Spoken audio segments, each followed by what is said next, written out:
ছোট বড় অনেক কাজই করা হয়েছে। এখন কোন কাজটার কথা বলবো?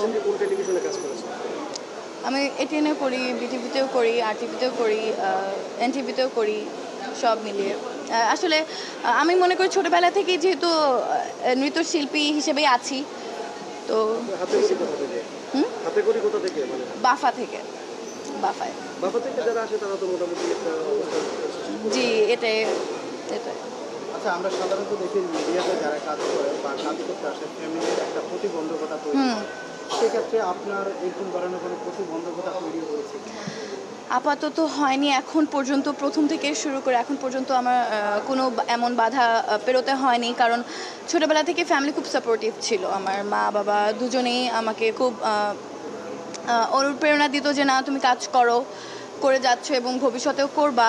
তো আলহামদুলিল্লাহ আমি এমন কোনো বাধা অতিক্রম করিনি। ইচ্ছা তো আছে নৃত্যশিল্পীর পাশাপাশি আপনি অভিনেত্রী হবেন, সে জায়গা থেকে যদি আপনার কোনোভাবে যদি অফার আসে, হ্যাঁ, কেন না? অবশ্যই, এটা তো অনেক বড় একটি সুযোগ। Thank you.